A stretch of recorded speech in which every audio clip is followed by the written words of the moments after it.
Hey, what's up, everyone? It is the Ant-Man channel. It is it is Monday, the 11th of August, 2014, and I'm your host, Ant-Man. I have a article here in front of me from a day ago. It is by Steve Peacock. It is from WND.com off of the column Faith. It's a WND exclusive, so I'm sure I don't really have to put up a link. I'm sure you can find it if you just go to the website. So anyways, Obama seeks to appease pagan gods. Whoa. Project to protect, Egyptian temples gets more funding. Excuse me, man. Wow. All right, so there's the temple to Sobek.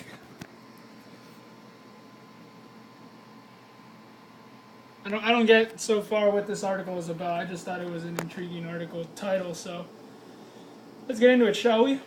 Amid surging violence in the Middle East, from Gaza to Syria to Iraq, the Obama administration is stepping up efforts in Egypt to preserve a multi-deity temple to the creator god Horus and the crocodile god Sobek. After footing a multi-million-dollar bill to help the government of Egypt lower the water level at the Temple of Kam Ombo and other archaeological sites, U.S. taxpayers are now shelling out more cash to extend the project beyond its contractual end date.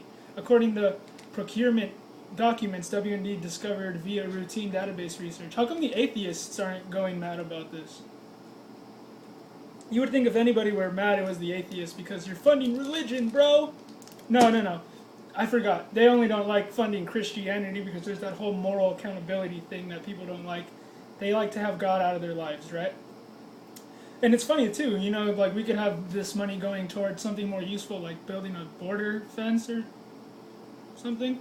But no, the groundwater lowering activity for pharaonic monuments areas initiative seeks to reduce the impact of water runoff onto Egypt's historic sites, even though the problem, by the administration's own admission, largely stems from irresponsible agricultural practices. The U.S. Agency for International Development, or USAID, awarded a sole source, no-bid contract extension to CDM International to continue providing Egypt with engineering services related to the design of water runoff systems.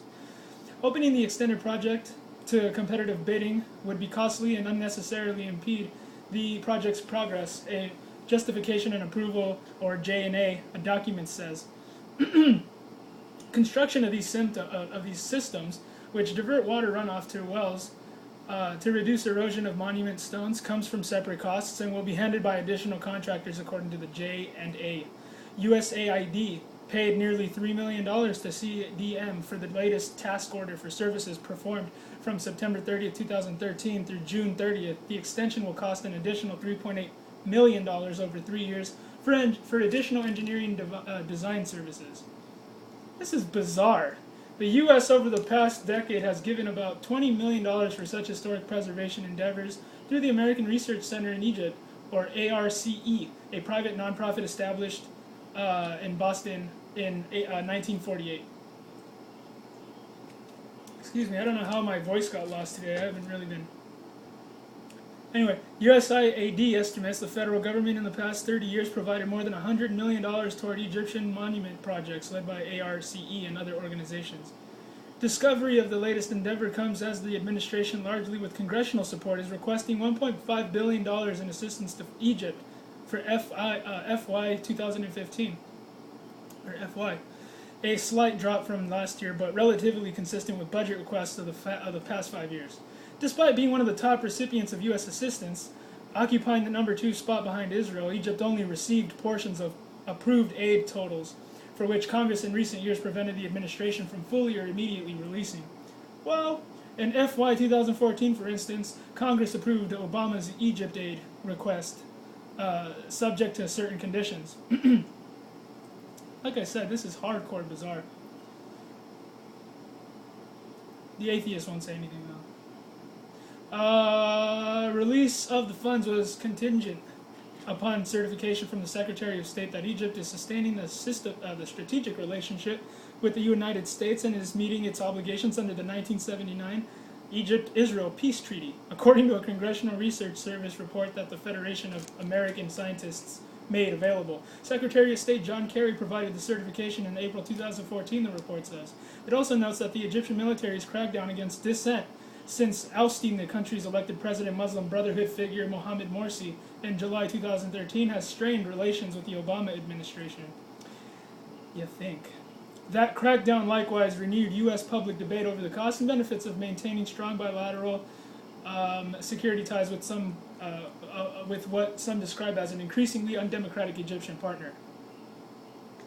The U.S. Between 1948 and 2014 provided nearly $75 billion in bilateral foreign to Egypt, including $1.3 billion a year in military aid since 1987. The House Committee on Appropriations in June passed the most recent Department of State and Foreign Operations bill, but continue to place conditions on economic and military aid to Egypt. Trying to fix the throat, man. I mean, I know I'm Marco Rubioing it right now, but my voice seems a little raspy. Did not expect that. I was not voice testing myself before I made this video, so I'm just kind of like, The House Committee on Appropriations, I just said that, no funds will be provided unless Egypt sustains a strategic partnership with the United States and adheres to the peace treaty with Israel. Other conditions are included to support Egypt's democratic transition. Yeah, you see how that's turning out with Hamas and their, let's truce, bro, truce. And then they just start firing missiles again. It's just, you know what I mean? They're running out of truces here. So, let's see. USAID separately will spend up to $25 million over the next 5 years to assess the effectiveness of its aid portfolio in Egypt, as W&D has reported. Wow. Obama's USAID forward policy has led to the increasingly frequent and costly review of such foreign aid programs as it seeks to ensure that aid programs and the contractors hired to carry out the endeavors follow the administration's plans. W&D also recently uncovered the administration's plan, for example, to spend $140 million to scrutinize and to possibly expand programs in the Islamic Republic of Pakistan. This is crazy. Okay, we could we could be doing so much more cooler things with this money, don't you think? We could be saving the Christians, and the area where ISIS is going around, decapitating children and stuff like that. We could be doing that, but you see, guys, when it comes to our foreign policy, man, you need to understand something. We have special interests, or our government has special interests. They try to, it's all smoke and mirrors. Like it's all about, you want to go over there to give other people democracy.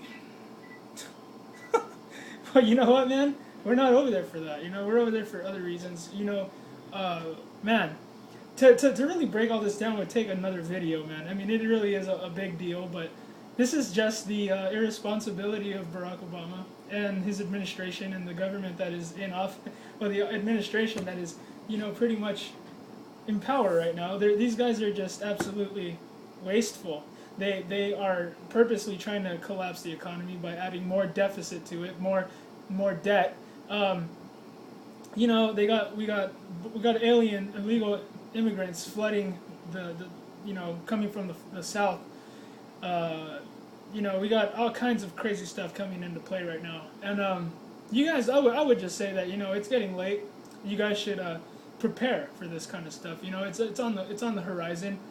There's no need to be afraid. Just be prepared. This stuff, as you can see, I've been posting these videos for about a couple of years now. But how end of the world. It doesn't just happen, right? It's been gradually happening over a long period of time.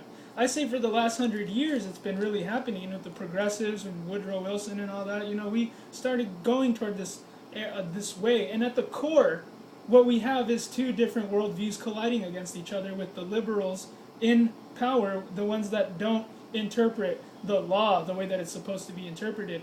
The rule of law, namely, is the thing that makes our worldview so much different, is that those that believe in God understand their faultiness. They understand that they need a savior. They understand that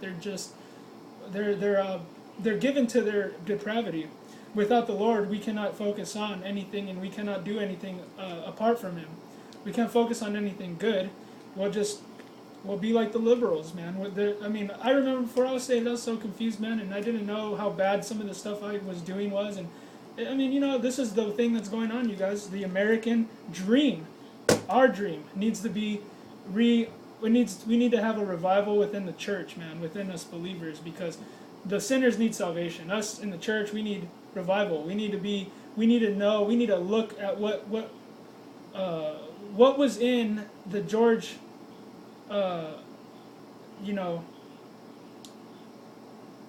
Whitfields and all those guys, man. What was in those guys, man, that we don't have, because they were the reason why a lot of the people that were getting ready to fight for their freedom in 1776. He was that guy. He was that guy that was there. That was like he was. He was sparking up that spirit of liberty up in everybody, man. And the cool thing about that, man, is that we need someone like that. And this is a this is a one of those things, man, where we just need we need somebody that's godly, man. We need leaders. We need men to stand up and to be men of God and be manly, dude. It's not manly to be evil, man, and to just want to just want to be all pomp and all bravado and just pretentiousness, man. It's not real. It's not real toughness, dude. Those that are restrained in their toughness, man, are those that are tough, man. You need to have morals and virtues, man. But I'm preaching to the choir here, most likely, but you guys understand what my point is here. Speak the truth, man, before you don't have that anymore. So God bless you.